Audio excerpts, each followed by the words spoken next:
क्या पढ़ा था बेटा पिछली क्लास में हमने? सबसे पहले तो हमने फ्लक्स के बारे में बात करी थी। फ्लक्स क्या होता है बेटा? E dot A,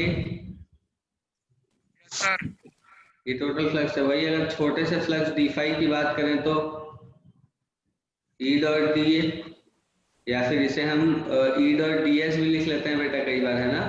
yes sir. बिल्कुल, ई डॉट डी ए और डी एस कुछ नहीं, डी ए भी छोटा सा एरिया रिप्रेजेंट कर रहा है और डी एस भी छोटा सा एरिया ही रिप्रेजेंट कर रहा है। ठीक है, डी फाई जो है वो क्या है बेटा? छोटा सा फ्लक्स।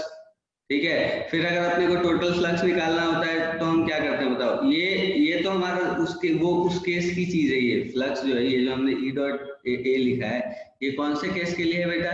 जब इलेक्ट्रिक फील्ड कांस्टेंट है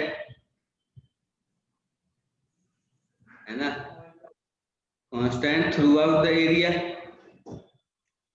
जब इलेक्ट्रिक फील्ड कांस्टेंट है थ्रू आउट द एरिया, तब हम ये फॉर्मूला लिखते थे ना बेटा। पिछली क्लास में हमने पढ़ा है ये सब, है ना? Yes sir. E dot A है तो इलेक्ट्रिक फील्ड कांस्टेंट है थ्रू आउट, तो इस वजह से हमने ये फ्लक्स लिख दिया। अच्छा, वही अगर कांस्टेंट नहीं है तो हम क्या करते हैं बेटा? छोटा सा फ्लक्स लिखते हैं ई डॉट डी ए, उसे हम ई डॉट डी एस भी लिख सकते हैं। और जो अगर मुझे टोटल फ्लक्स निकालना था तो हम क्या करते हैं बेटा? इंटीग्रेशन ऑफ डी फाई ना, है ना? ओवर मतलब integration of D phi with proper limits, है ना? तो ये हमारा बन गया था, देखो, integration of E dot D,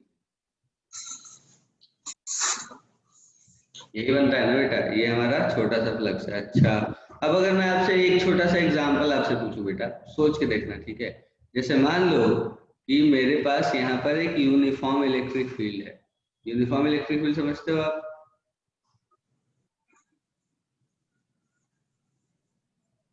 uniform electric field का मतलब बेटा कांस्टेंट है इलेक्ट्रिक फील्ड। ठीक है, तो अगर कांस्टेंट इलेक्ट्रिक फील्ड है और मान लो कि मेरे पास कोई एक ऐसा सरफेस है, देखो ना ध्यान से,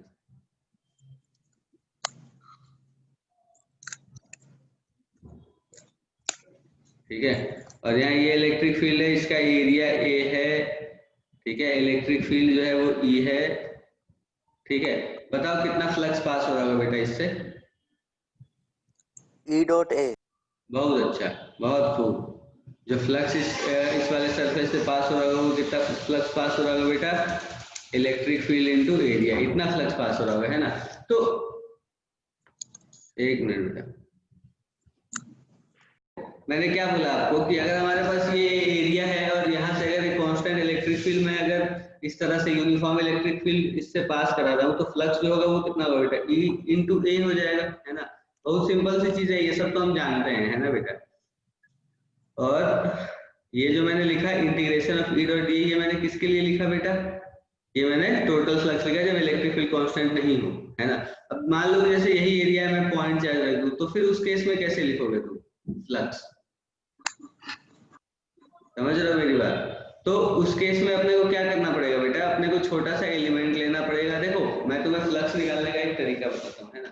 जैसे मान लो कभी भी तुम्हारे पास इस तरह के, देखो बेटा, क्लोज सरफेस वाली जो चीज है वो तो हम कर लेते हैं ना, क्योंकि वो हमने पहले भी करी है, तो हम अभी भी कर पाएंगे। थोड़ा मैं आपको कुछ बता दूंगा तो आप आसानी से कर पाओगे। लेकिन ये वाले जो एरिया होते हैं ना, प्लेन सरफेसेस जो होते हैं ना, इसमें करना थोड़ा मुश्किल होता है ना। इसके थ्रू कितना फ्लक्स पास हो रहा है ये हमें हमारे लिए बताना जरूरी, मतलब हमारे लिए बताना थोड़ा सा मुश्किल होता है ना? तो इस वजह से इसकी बात करते हैं। चलो आ जाओ, देखो अब एक सवाल करते हैं ना, सवाल में समझाऊंगा। पहले ये चीज तो अपने को समझ आ गई।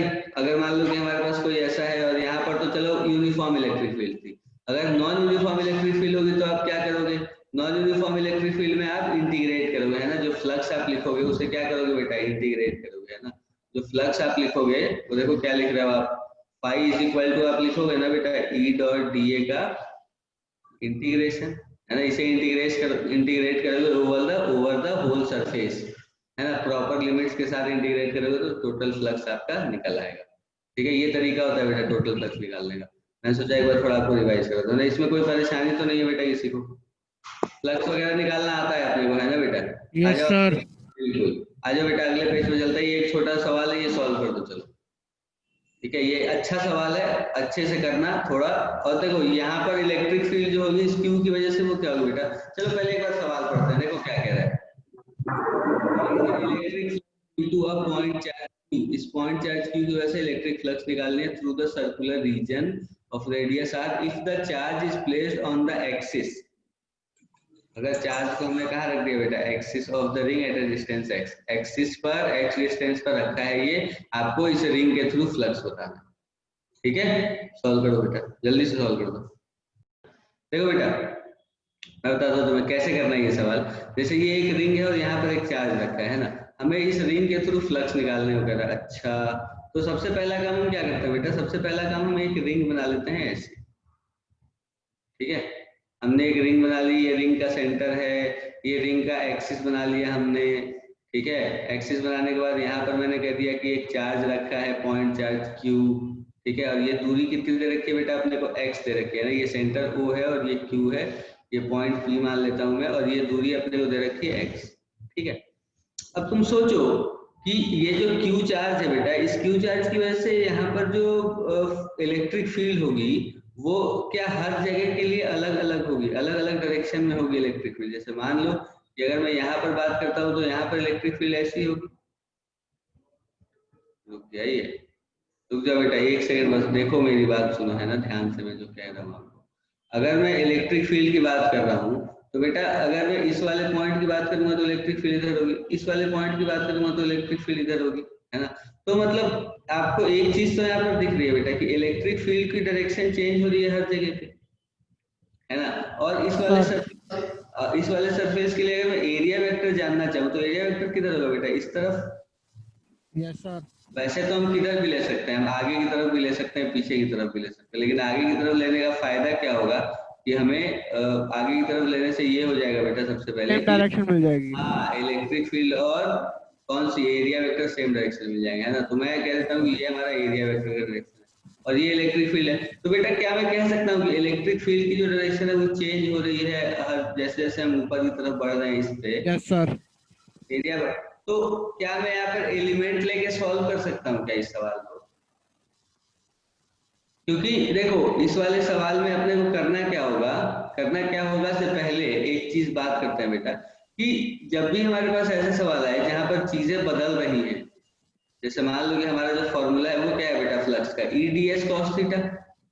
Yes sir.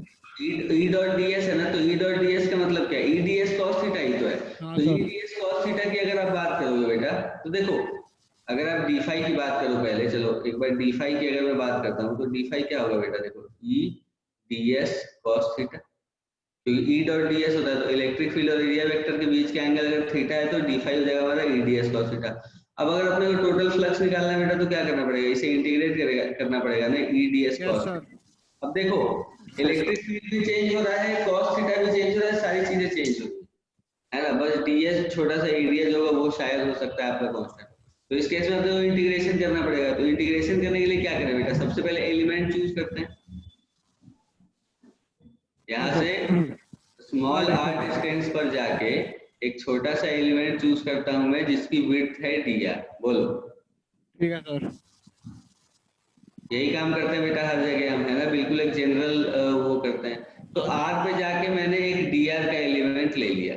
ठीक, अब सुनो ध्यान से, ये जो एलिमेंट है बेटा उस एलिमेंट की बात करता हूँ, देखना एक बार आप सब लोग, है ना, देखो यहाँ देखो बेटा सभी लोग, ये एलिमेंट है हमारा, ठीक है, जिसका रेडियस कितना है r और विड्थ कितनी है बेटा डी आर। dr है विड्थ, बहुत अच्छे, ये विड्थ ये r रेडियस है और ये विड्थ dr है। तो अगर मैं अब इस वाले सरफेस से फ्लक्स की बात करूं बेटा, सोच के देखो कि अगर मैं इस वाले सरफेस से, ये जो मैंने बनाया है इस वाले सरफेस से अगर मैं किसकी बात करूं बताओ, फ्लक्स की, किसकी बात कर रहा हूँ बेटा, फ्लक्स की। तो इस वाले सरफेस से मैं फ्लक्स की बात कर रहा हूँ, जो इसे साफ साफ बनाता बेटा, है ना।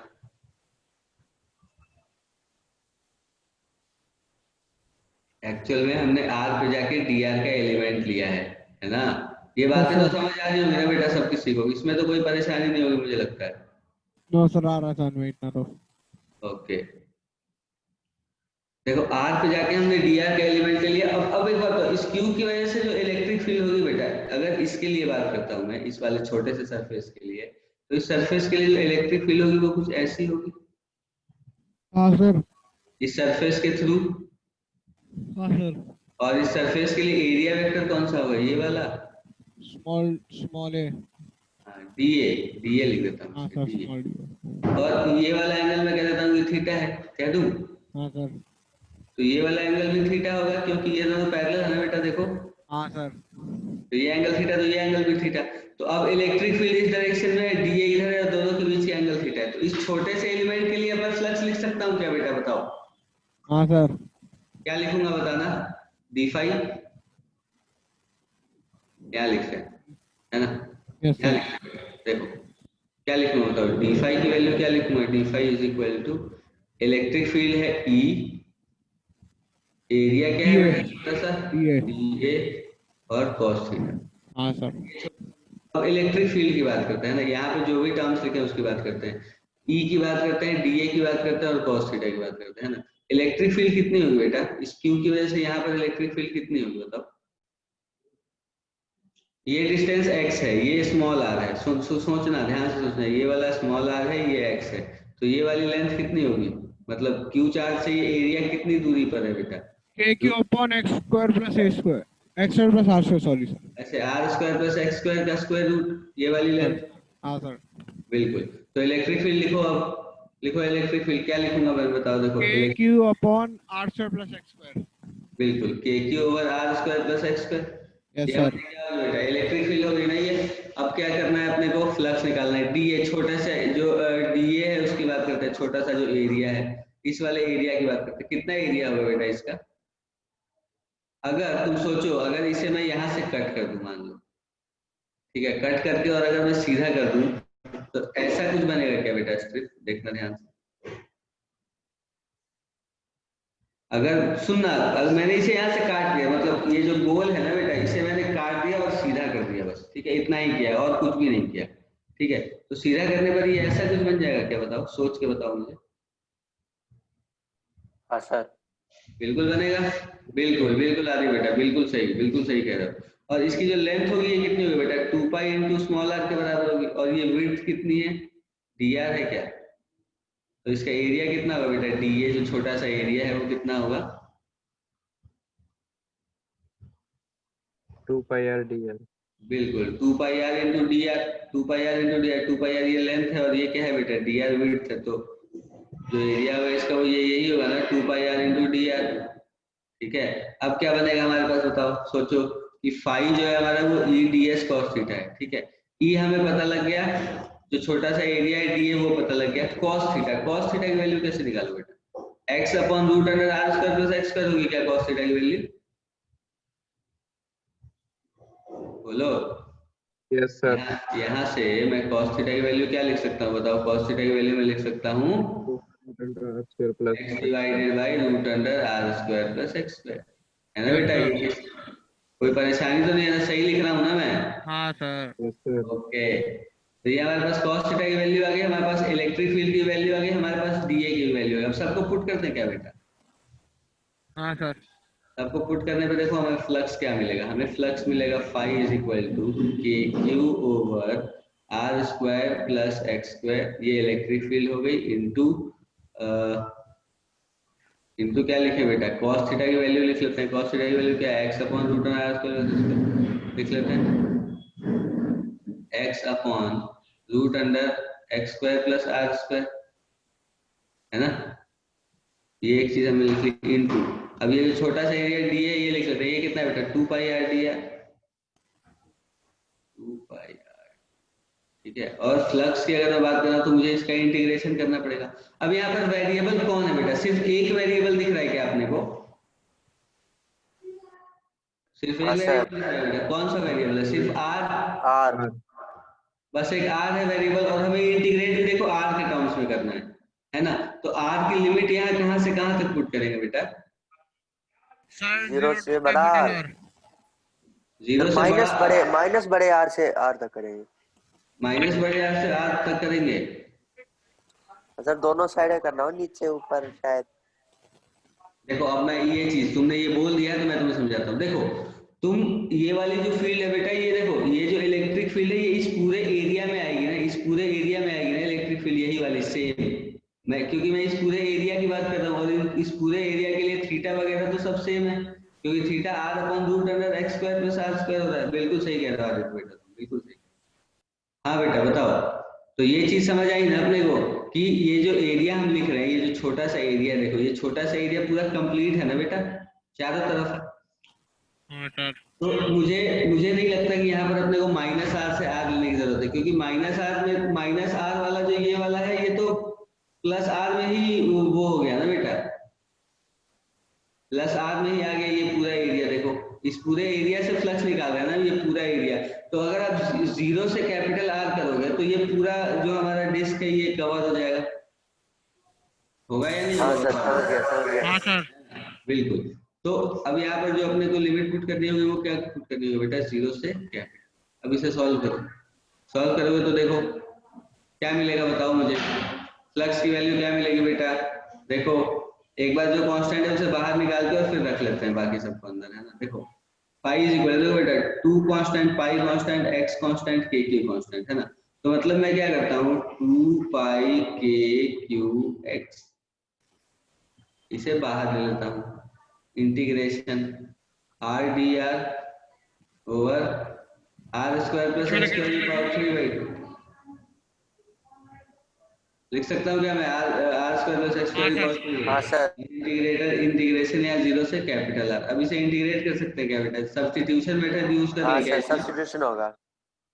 सब्स्टिट्यूशन मेथड यूज कर लेते हैं। क्या बनेगा देखो, पुट करना होगा अपने को क्या चीज, पुट करना पड़ेगा x square plus r square को टी स्क्वायर पुट कर देते हैं, ठीक। X square plus r square को पुट करोगे तो क्या बनेगा बेटा, देखो two r d r is equal to two t t t, two और टू निपट गया, क्या बना हमारे पास बेटा, r d r is equal to t d t, है ना। अब आर डी आर जो है वो किसके बराबर है, टी डी टी के बराबर होगा। X square plus r square किसके बराबर, टी स्क्वायर के। X square plus r square की पावर 3/2 किसके बराबर होगा बेटा, टी क्यूब के, होगी ना या नहीं होगी, हाँ सर। होगी सर। हाँ सर होगी।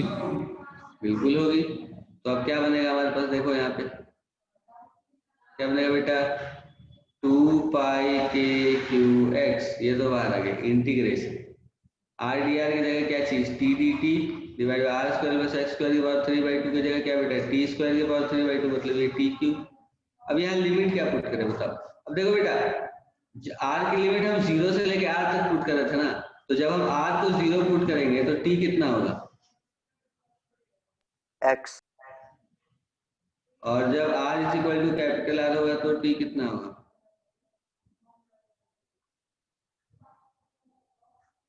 ये होगा क्या। हाँ सर। तो अब जो लिमिट अपने को पुट करनी होगी वो कहां से कहां तक पुट करेंगे बेटा, एक्स से root under are square plus x square तक। देखो लोअर लिमिट जीरो है, तो अगर x जीरो है, अगर r जीरो है तो t x है, तो मतलब लोअर लिमिट अपने को x पुट करनी पड़ेगी, और अपर लिमिट क्या पुट करनी पड़ेगी, अगर स्मॉल r जो है वो कैपिटल R के बराबर है तो t किसके बराबर, root under x square plus r square. तो अपर लिमिट क्या पुट करोगे, रूट अंडर एक्स स्क्वायर, है ना। अब इसे सॉल्व कर दो, ये मुझे लगता है तुम्हारे पास आ जाएगा टू पाई के क्यू एक्स इंटू, अब यहाँ पर तुम्हारे पास आएगा -1/t, है ना। और इसकी लिमिट कहाँ से कहाँ तक, x से लेके root under x square plus r square, ठीक है।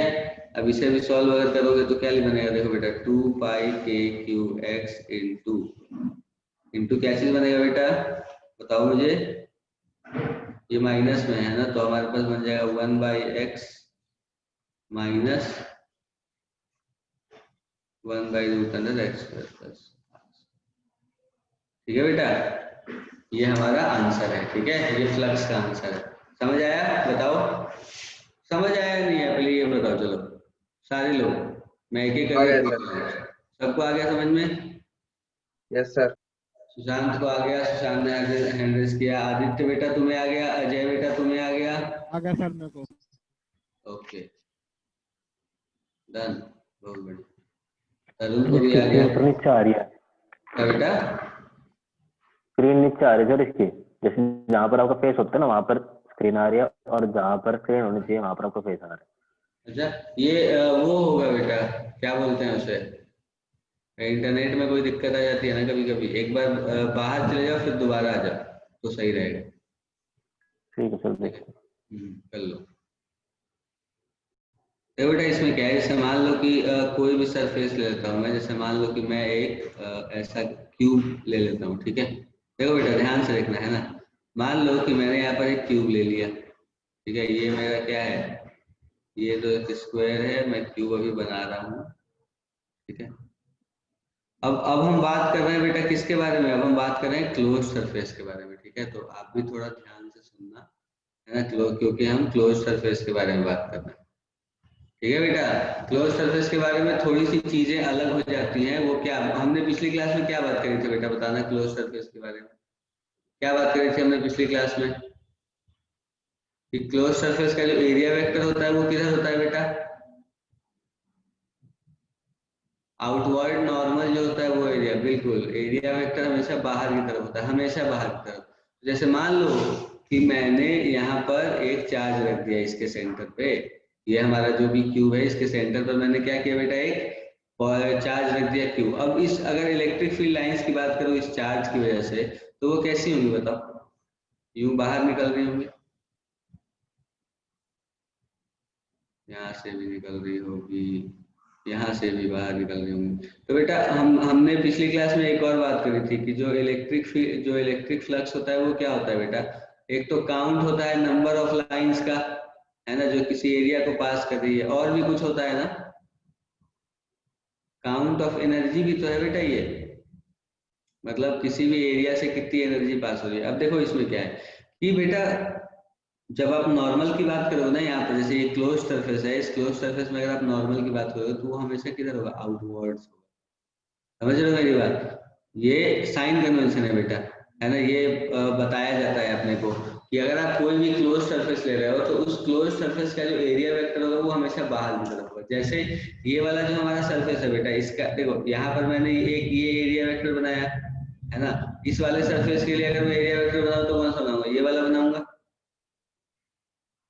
है ना बेटा। बताओ, ये बनाऊंगा एरिया वेक्टर, ये परपेंडिकुलर है, इसके लिए अगर मैं बनाना चाहूँ तो ऐसा बनाऊंगा, है ना। तो जो भी एरिया वेक्टर होगा बेटा वो आउटवर्ड होगा, ठीक है, आउटवर्ड होगा। क्या कह रहे हो बेटा, सर यस सर कह रहा हूँ। ओके। तो ये जो भी एरिया वेक्टर होगा बेटा वो बाहर की तरफ होगा, है ना, आउटवर्ड्स होगा। तो क्लोज सरफेस के लिए जब भी आपको फ्लक्स की बात करनी होगी तो आप क्या करोगे, अब देखो अगर आप इस वाले सरफेस की बात कर रहे हो, इस क्यूब की अगर आप बात कर रहे हो, तो मान लो कि ये क्यू है हमारे पास, ये हमारे पास क्या है बेटा, क्यू है, ठीक है। और अगर आप फ्लक्स निकालो तो आप फ्लक्स क्या लिखोगे बताना, क्या लिखोगे। हम ये लिखते हैं बेटा कि अगर हमारे पास कोई भी क्लोज सरफेस है तो उसके लिए जो हम फ्लक्स लिखते हैं वो पता है क्या लिखते हैं, flux is equal to q enclosed over epsilon. समझ रहे हो, फ्लक्स जो होता है वो क्या होता है बेटा, Q enclosed over epsilon not.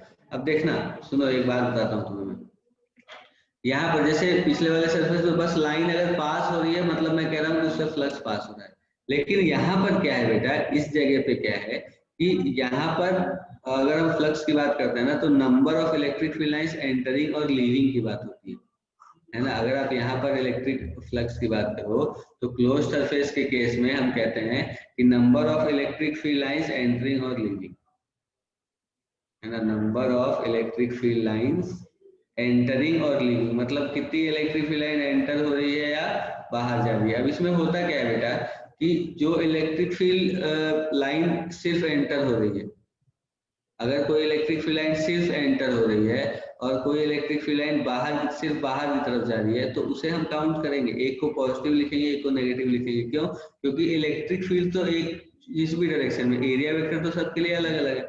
अगर इलेक्ट्रिक फील्ड लाइन अंदर की तरफ आ रही है तो एरिया वेक्टर तो बेटा बाहर की तरफ है ना। तो अगर जो इलेक्ट्रिक फील्ड लाइन अंदर की तरफ आ रही है उसके लिए हम क्या कहेंगे कि नेगेटिव फ्लक्स है, और जो इलेक्ट्रिक फील्ड लाइन बाहर की तरफ जा रही है उसे हम क्या कहेंगे, पॉजिटिव फ्लक्स है। तो मान लो कि अगर इस एरिया से, ये तो चलो मैंने बीच में रख दिया है ना, अगर मैं इसे यूनिफॉर्म इलेक्ट्रिक फील्ड में रख देता और एक इलेक्ट्रिक फील्ड लाइंस घुस रही होती और फिर बाहर भी निकल जाती, अगर ऐसा कहूँ मैं कि एक इलेक्ट्रिक फील्ड लाइन जो है वो घुस भी रही है अंदर और बाहर भी निकल रही है, तो ये इसकी वजह से फ्लक्स आएगा या नहीं आएगा बेटा, सोच के बताओ। क्या इस लाइन की वजह से फ्लक्स आएगा, जो लाइन अंदर भी जा रहा है और फिर बाहर भी निकल जा रहा है, इसकी वजह से कोई फ्लक्स आएगा? इसके लिए जीरो होगा सर। हाँ, इस लाइन की वजह से, एक लाइन की बात कर रहा हूँ मैं, एक इस लाइन की वजह से, इस इलेक्ट्रिक फील्ड की वजह से फ्लक्स तो जीरो हो जाएगा, क्योंकि एक सरफेस से एंटर हो रही है तो फ्लक्स पॉजिटिव, सॉरी नेगेटिव, दूसरे से बाहर निकल रही है तो फ्लक्स पॉजिटिव। तो उस केस में आप क्या कहोगे कि जो इलेक्ट्रिक फील्ड लाइन अंदर भी जा रही है, एक क्लोज सरफेस के अंदर भी जा रही है और बाहर भी निकल जा रही है, तो उसकी वजह से फ्लक्स जो होगा वो क्या होगा बेटा? जीरो। ठीक है, एक उस लाइन की वजह से जो फ्लक्स होगा वो जीरो होगा। एक चीज तो ये। दूसरी चीज कि बेटा यही इस लाइन की, ये जो मैं बात कर रहा हूँ, तो अब अगर मैं आपसे कहूँ कि एक क्लोज सरफेस है मेरे पास, ठीक है, एक क्लोज सरफेस है मेरे पास, सुनना ध्यान से, ये क्लोज सरफेस बेटा, मान लो कि आपका ये क्यूबॉइड है, ठीक है, और एक इलेक्ट्रिक फील्ड लाइन जो है बेटा वो ऐसे पास हो रही है, देखो यूं पास हो रही है, ठीक है। तो ये इलेक्ट्रिक फील्ड लाइन और ये परपेंडिकुलर है, ठीक है, ये परपेंडिकुलर है, मतलब ये यूं पास हो रही है ना, मतलब इधर से जा रही है और फिर अंदर जा रही है। या फिर मैं इसे और अच्छे से अगर आपको फील कराने के लिए मैं बना दूं, देखो देखो बेटा, ये चीजें जेई पॉइंट ऑफ व्यू से बहुत इंपॉर्टेंट है ना, क्योंकि वो ऐसे कंफ्यूज करने के लिए पूछ लेते हैं हमसे बहुत सारी चीजें, है ना, तो हम कंफ्यूज ना हो इसके लिए अपने को ये सारी बातें बताई जा रही है। तो मैंने क्या कहा, देखो number of electric field lines entering और लिविंग। अब जो मैंने आपको क्या बोला यहाँ पर कि जो इलेक्ट्रिक फील्ड लाइन एंटर भी हो रही है और बाहर भी निकल जा रही है, जो इलेक्ट्रिक फील्ड लाइन एंटर भी हो जा रही है और बाहर भी निकल जा रही है, तो उस लाइन की वजह से फ्लक्स हम काउंट नहीं करेंगे। क्यों भैया? क्योंकि अगर वो अंदर घुस रहा है तो नेगेटिव होगा फ्लक्स, बाहर जा रहा है तो पॉजिटिव हो जाएगा फ्लक्स, तो नेट फ्लक्स जीरो हो जाएगा, है ना। तो इसके बाद अगर मान लो बेटा कि अब अगर मैं ये मैंने एक क्लोज सरफेस लिया और मैंने बाहर एक चार्ज रख दिया, तो क्या मैं इस क्यू चार्ज की वजह से कोई फ्लक्स होगा क्या बेटा इस क्लोज सरफेस के थ्रू? सोच के बताओ। नहीं होगा। नहीं होगा। क्यों नहीं होगा? क्योंकि इसकी जो इलेक्ट्रिक फील्ड लाइन होगी वो इस सरफेस से एंटर भी हो रही होगी और निकल भी रही होगी बाहर, तो एक तरफ से अगर यस पॉजिटिव होगा फ्लक्स तो दूसरी तरफ से नेगेटिव होगा, है ना। तो यस इस सर। बिल्कुल, तो इसका मतलब ये जो बाहर के चार्जेस हैं इनकी वजह से इलेक्ट्रिक फील्ड, जीरो। इनकी वजह से फ्लक्स नहीं होता। हाँ, इलेक्ट्रिक फील्ड होती है, फ्लक्स जीरो हो जाता है। ठीक, एक ये चीज। अब देखो यहाँ पर फाई को मैंने Q enclose over epsilon not लिखा, फ्लक्स को मैंने Q enclose over epsilon not लिखा। तो बेटा ये जो फ्लक्स है Q enclose over epsilon naught, ये फ्लक्स क्या सिर्फ इनक्लोज चार्ज की वजह से है कि जितने भी चार्ज हैं सबकी वजह से? जितने सारे इनक्लोज्ड हो। जितने सारे इनक्लोज है उसकी वजह से। बेटा देखो मैं फिर से वही बात कह रहा हूँ कि ये जो क्यू चार्ज है इसकी वजह से फ्लक्स नहीं हो रहा होगा ना। जो नहीं होगा अगर सर। ऐसा सोचो कि अगर अंदर एक चार्ज रखा है क्यू डैश, तो इसकी वजह से फ्लक्स प्रोड्यूस हो रहा है इस एरिया के थ्रू, लेकिन जो बाहर चार्ज है उसकी वजह से फ्लक्स प्रोड्यूस नहीं हो रहा होगा ना इसमें। तो हम इसीलिए हम यहाँ पर सिर्फ इनक्लोज चार्ज लिख रहे हैं, ठीक है, बाहर वाला चार्ज नहीं लिख रहे। क्यों?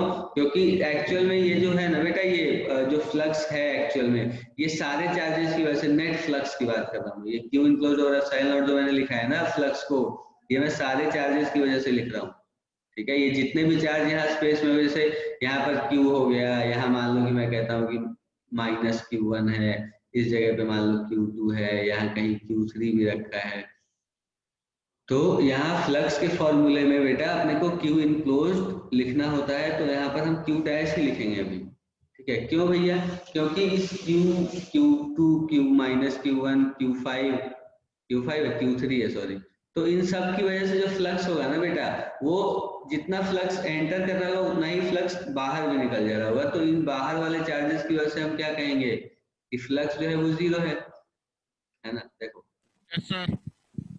तो यहाँ पर ये चीज हम लिख लेते हैं। क्या चीज बेटा है, ये नोट पॉइंट है जो हमारे ध्यान में होना चाहिए, ठीक है। एक नोट बता रहा हूँ आपको मैं कि जो फ्लक्स होता है बेटा, है ना, जो फ्लक्स होता है, flux due to outside charges. Outside charges का मतलब क्या बेटा? आउटसाइड चार्जेस का मतलब है आउटसाइड द क्लोज सरफेस, है ना। आउटसाइड चार्जेस का मतलब क्या है बेटा? Outside the close close surface. Surface, yes बिल्कुल। सर। तो जो बाहर जो फ्लक्स होगा बाहर वाले चार्जेस की वजह से, बाहर वाले चार्जेस की वजह से जो फ्लक्स होगा, flux due to outside charges, बाहर वाले चार्जेस की वजह से फ्लक्स जो होगा वो क्या होगा बेटा? जीरो हो जाएगा, ठीक है। समझ आ रही है बात अपने को? यहाँ तक कोई परेशानी तो नहीं है? लिखना है अगर तो लिखो, तो सर आज असल में है ना। ये कुछ बहुत खास चीज है नहीं बेटा लिखने के लिए, समझ रहे हो ना मेरी बात? तो ये कुछ भी नहीं है, तो आपने ये फ्लक्स लिख लिया। अच्छा, अब थोड़ी सी बात करते हैं बेटा गॉस लॉ के बारे में। आपने पहले सुना है क्या गॉस लॉ? Yes sir. बिल्कुल हाँ सुना सर। होगा। तो क्या कहता है हमें वो गॉस लॉ? क्या कहता है? देखो गॉस लॉ हमें कहता है कि जो फ्लक्स है फाई, फाई जो होता है बेटा वो क्या होता है? देखो Q enclosed over epsilon naught, ये होता है ना। अब इस यस फ्लक्स सर। के बारे में बिल्कुल होता है, इस फ्लक्स के बारे में अगर मैं बात करूं तो ये फ्लक्स और क्या होता है बेटा? ई डॉट डी एस के बराबर होता है। ये क्या बना हमारे पास? Q enclosed over. तो ये वाला जो फॉर्मूला है बेटा गॉस लॉ का फॉर्मूला है, इसमें है क्या? इसमें लिखा क्या है? देखो बेटा ध्यान से देखना, E dot d s is equal to q enclosed over epsilon. E dot d s is equal to क्या चीज? Q enclosed over epsilon. अब ये जो यहाँ पर जो इलेक्ट्रिक फील्ड है बेटा, ये गॉस लॉ इन इलेक्ट्रोस्टैटिक्स है, इसे हम कहते हैं गॉस लॉ इन इलेक्ट्रोस्टैटिक्स। क्या कहते हैं बेटा इसे? Gauss law in electrostatics. बिल्कुल, बहुत अच्छे, very good, Gauss law in electrostatics. ठीक है, ये इलेक्ट्रोस्टैटिक्स का गॉस लॉ है। ठीक है, अब इसमें है क्या कि integral of E dot d s over a area A, ठीक है, over the complete area A, E dot d s is equal to enclose q enclose over epsilon. अब देखो बेटा इस गॉस लॉ का यूज क्या है कि हम इस गॉस लॉ का यूज करते हैं इलेक्ट्रिक फील्ड निकालने के लिए। ठीक है, बहुत आसान होता है, समझ रहे हो? ये बहुत बहुत आसान होता है, और वो इसलिए क्योंकि उसके बारे में बताऊंगा मैं आपको, है ना, कि ये आसान क्यों होता है।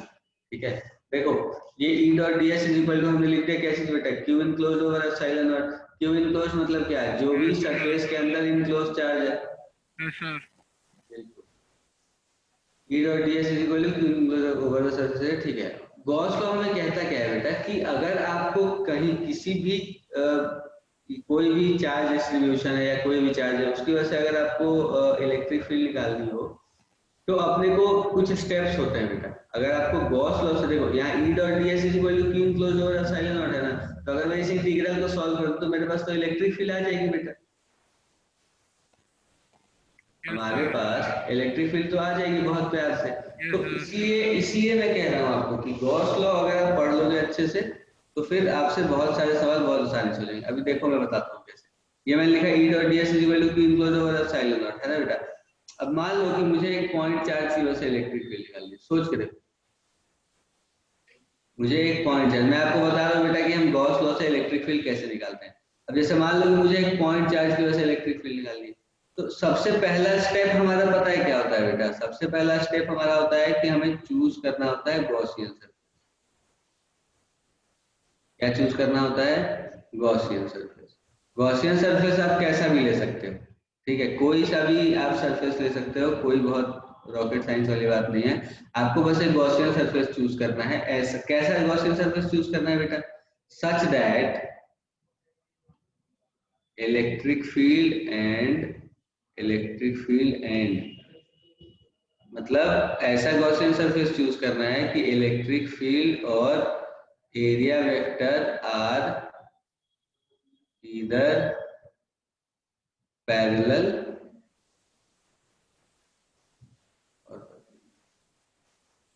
ठीक है बेटा।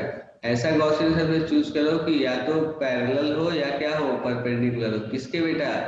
इलेक्ट्रिक फील्ड के। अब देखो यहाँ पर जो हम निकाल रहे हैं बेटा ई डॉट डी एस को कैसे निकाल रहे हैं बताओ? वो हम निकाल रहे हैं किसके लिए? किसके लिए निकाल रहे हैं बेटा ई डॉट डी एस, बताओ मुझे। Yes sir. इसे एक पॉइंट चार्ज की वजह के लिए, है ना, इस क्यू चार्ज। तो अगर अपने को किसी भी चार्ज की वजह से जब इलेक्ट्रिक फील्ड निकालनी होती है बेटा, तो हमने क्या बात करी थी? अगर अपने को किसी भी चार्ज की वजह से इलेक्ट्रिक फील्ड निकालनी है तो हम क्या करेंगे कि हमें, अच्छा इस एक बात तो इस क्यू चार्ज की वजह से इलेक्ट्रिक फील्ड तो हमें पता है किस डायरेक्शन में होती है, हमेशा आउटवर्ड होती है क्या? Yes sir. तो अगर इसकी वजह से अपने को इलेक्ट्रिक फील्ड निकालनी है तो हमें कैसा गॉसियन सरफेस चूज करना चाहिए कि इलेक्ट्रिक फील्ड और एरिया वेक्टर या पैरेलल हो या परपेंडिकुलर हो? स्फेरिकल। क्या लगता है बेटा तुम्हें, बताओ? हाँ सर। तो हमने एक स्फेरिकल गॉसियन सरफेस। अब देखो बेटा ये इमेजिनरी है, ये जो सरफेस है ये कैसा है? इमेजिनरी है, ना। स्फेरिकल गॉसियन सरफेस, ठीक है, ये स्फेरिकल गॉसियन सरफेस है। और ये जो सरफेस है बेटा ये इमेजिनरी सरफेस है ना, ये सब तो पता है अपने को। ये जो गॉसियन सरफेस हम चूज करते हैं वो कैसा होता है, इमेजिनरी होता है। अब बताओ इस क्यूब की वजह से अगर आप इलेक्ट्रिक फील्ड की बात करोगे बेटा तो किधर होगी वो, हमेशा इधर है ना, इस तरफ होगी, हो सकता है इस तरफ हो जाए, है ना, हो सकता है कि इस तरफ हो जाए। तो बेटा जब भी आप इलेक्ट्रिक फील्ड की बात करोगे ना गॉसियन सरफेस के हिसाब से, तो आपको गॉसियन सरफेस में सबसे पहले ये देखना पड़ेगा कि इलेक्ट्रिक फील्ड जो है, मैं जिस टाइप के भी बॉडी के लिए मैं अगर इलेक्ट्रिक फील्ड निकाल रहा हूँ, जिस टाइप की बॉडी के लिए भी अगर मैं इलेक्ट्रिक फील्ड निकाल रहा हूँ, तो सबसे पहला काम मेरा क्या होगा कि मैं गॉसियन सरफेस चूज करूंगा। और गॉसियन सरफेस ऐसा चूज करूंगा कि इलेक्ट्रिक फील्ड जो हो वो या तो पैरेलल हो या परपेंडिकुलर। Yes sir. तो हमने ये क्लोज सरफेस चूज कर लिया। अब ये क्यू है बेटा, ठीक है, और ये सरफेस जो हमने चूज किया इसका रेडियस मैं कह देता हूँ कि कितना है बेटा, स्मॉल आर, ठीक है।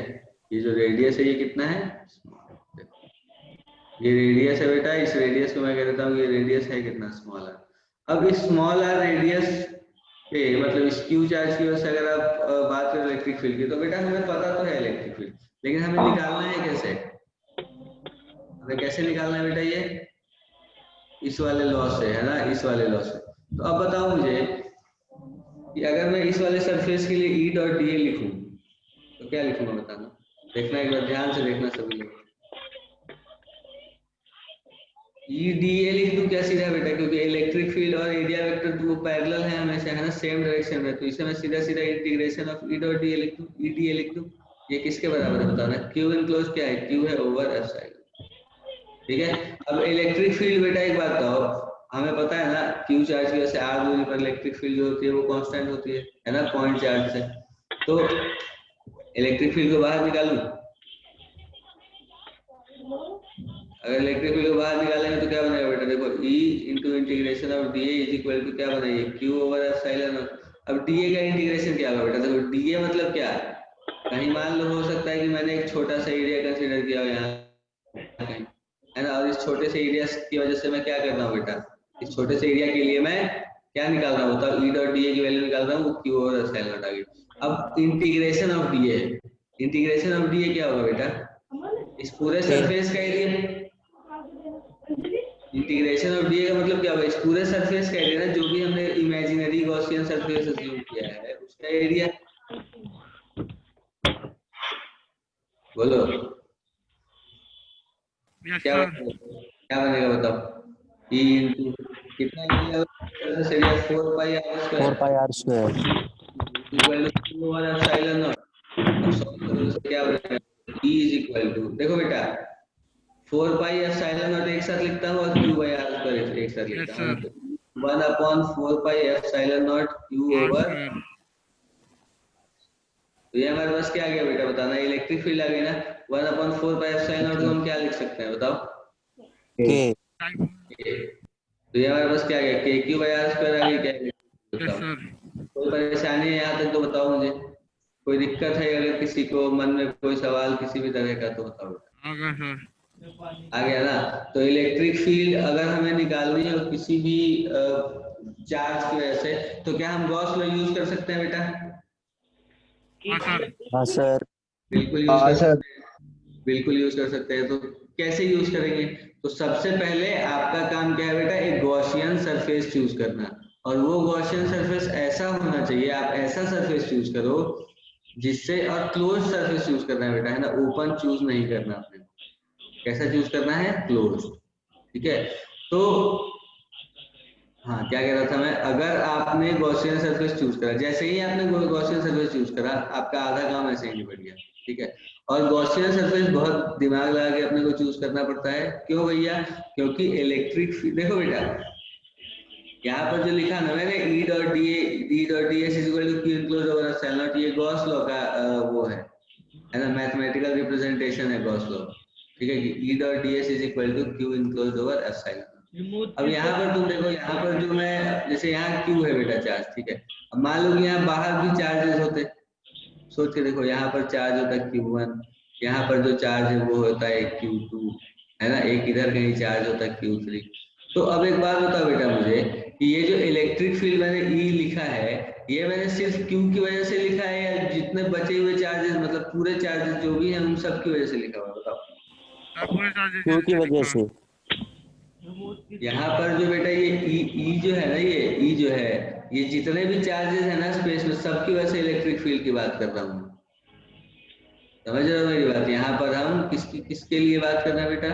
तो ये जो इलेक्ट्रिक फील्ड ई है, ये हम ऐसी इलेक्ट्रिक फील्ड के लिए सॉरी हम इसके लिए बात कर रहे हैं कि ई डॉट डी एस जो हो हमारा, ये क्या हो, इसका डॉट डॉट हट जाए, मतलब 90 डिग्री हो जाए, कॉस की वैल्यू 0 हो जाए, 180 हो जाए, जो भी हो जाए, ठीक है। तो हम वैलिडिटी के बारे में बात कर रहे थे बेटा। तो वैलिडिटी के बारे में अगर मैं बात करूं तो क्या कह रहा था मैं आपको कि ये जो ई डॉट डी एस है, यहाँ पर जो इलेक्ट्रिक फील्ड ई है ना, ये सिर्फ इनक्लोज चार्जेस की वजह से नहीं है। ये किसकी वजह से बेटा? सारे चार्जेस की वजह से। यहाँ पर आपका नोट्स लिखा है, ये आप देख लेना है ना, पढ़ लेना, कोई दिक्कत, कोई बहुत बड़ी चीज नहीं है। हमें क्या है कि जो इलेक्ट्रिक फील्ड है ना, E is due to all charges,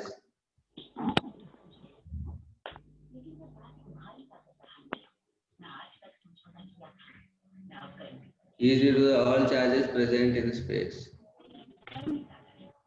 ठीक है कि जो भी हमने वो लिखा है बेटा इलेक्ट्रिक फील्ड के लिए हमने जो लिखा है, तो यहाँ पर जो इलेक्ट्रिक फील्ड है ना, वो सारे चार्जेस की वजह से, स्पेस में जो है वो सब की वजह से। और जब भले ही हम लिखते हैं कि यहाँ पर हर जगह क्यू इनक्लोज, और क्यू इनक्लोज क्यों लिखते हैं बेटा? क्योंकि जो हमारा फ्लक्स है वो क्या है, क्यू इनक्लोज क्यों लिखते हैं बेटा? क्योंकि फ्लक्स सिर्फ इनक्लोज चार्ज की वजह से ही आ रहा है ना, बाहर वाले जो चार्ज है उनकी वजह से कोई फ्लक्स में उनका कोई योगदान नहीं है। ठीक है, ये गॉस लॉ इन इलेक्ट्रोस्टैटिक बेटा, लिख लो अगर लिखना है तो, और एक नजर भी दौड़ा लो इस पे अगर मन हो तो, है ना। तो बेटा ये एक सवाल है ना, सॉल्व कर दो, मैं आपको 2 मिनट का समय देता हूँ। ठीक है, घड़ी देख के 2 मिनट, जल्दी सॉल्व कर दो। चलो देखो, बहुत छोटा सवाल है, कुछ भी नहीं है। क्या पूछ रहा है हमसे बताओ? Find flux through the given Gaussian surface. इस गॉसियन सरफेस से अपने को फ्लक्स बताना है। बिल्कुल बेटा, बिल्कुल सही करो बेटा, बहुत अच्छा। तो क्या लिखूंगा फ्लक्स में बताना? Q enclose over epsilon naught, है ना। इनक्लोज चार्ज कितना है देखो, Q1 Q2 Q3, बाकी सारे तो बाहर है। कितना है? 2 - 3 + 4, मतलब क्या बेटा? 2 - 3 + 4। अब ये माइक्रो कूलम में है, तो अगर इसे कूलम में चेंज करना है तो 10⁻⁻⁶ डिवाइडेड बाय एप्सिलॉन 8.85 into 10⁻⁻⁴, है ना। तो हमारे पास क्या बना बेटा? फ्लक्स क्या बना देखो ध्यान से। फ्लक्स हमारे पास बना 3 into 10⁻⁶ डिवाइडेड बाय 8.8। फ्लक्स की यूनिट क्या होती है बेटा? Coulomb square over newton metre square. Newton metre square पर कूलम। न्यूटन पर कूलम, न्यूटन मीटर स्क्वायर पर कूलम, बिल्कुल बेटा, बहुत अच्छा। इसकी एक और यूनिट होती है, पता है क्या?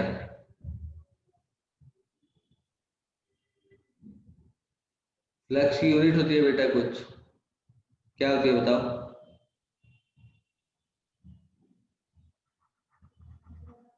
तो सर याद मीटर, नहीं। याद नहीं है? वेबर,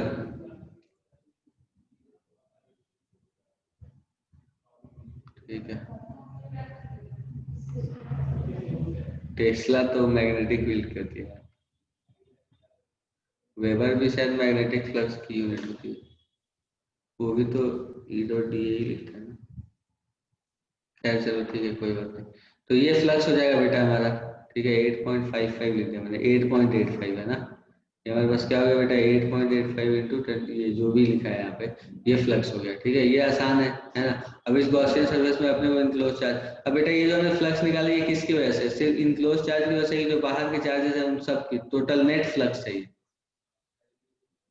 नेट फ्लक्स है ना। दिस इज फाइव नेट, ठीक है बेटा। ये जो है ये क्या है? ये है नेट फ्लक्स, ठीक है। अच्छा, समझ आइए, मुझे नहीं लगता ये उतारने की जरूरत है अपने को, है क्या? ना सर।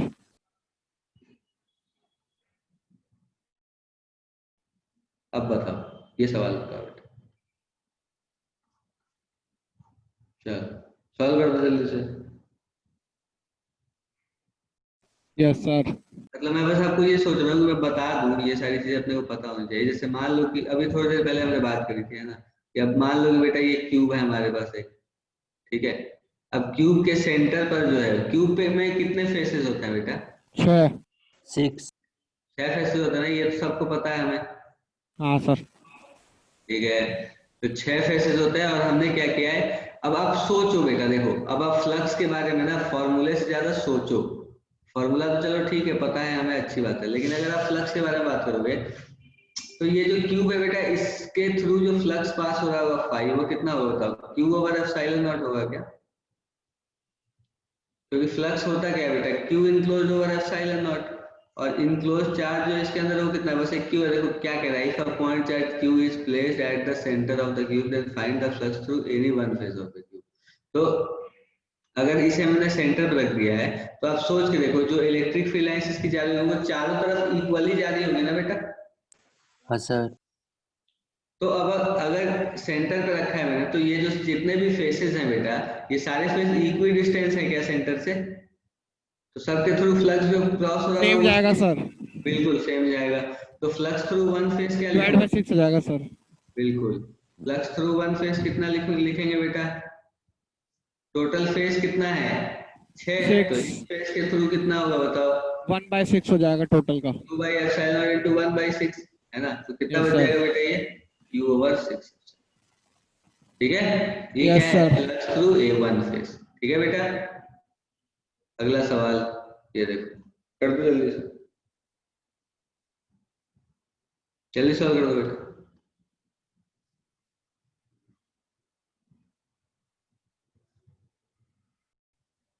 देखो कैसे सॉल्व करेंगे बेटा इस सवाल को। अगर हमसे पूछ रहा है कि आप फ्लक्स बताओ, तो ये हेमिस्फेरिकल है ना, और ये सेंटर पर रखा है। तो अगर मैं पूरा हेमिस्फेयर कंप्लीट कर दूं, अगर मैं पूरा सॉरी अगर मैं स्फीयर पूरा कंप्लीट कर दूं, तो ये कैसा सवाल हो जाएगा बेटा कि एक स्फीयर है, इसके अंदर एक सेंटर पर चार्ज रखा है ना।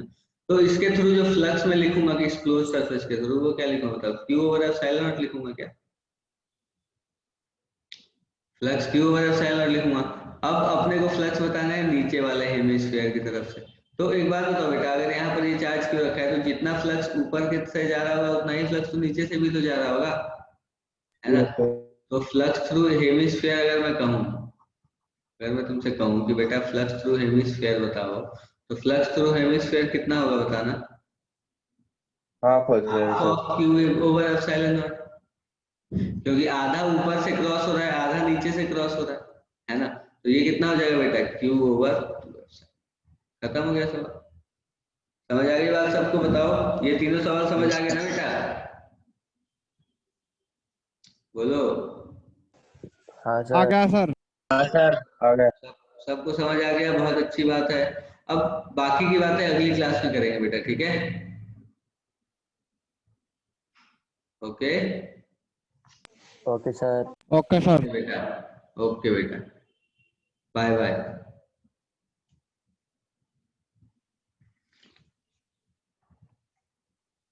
बाय बेटा, बाय बाय आदि बेटा, बाय।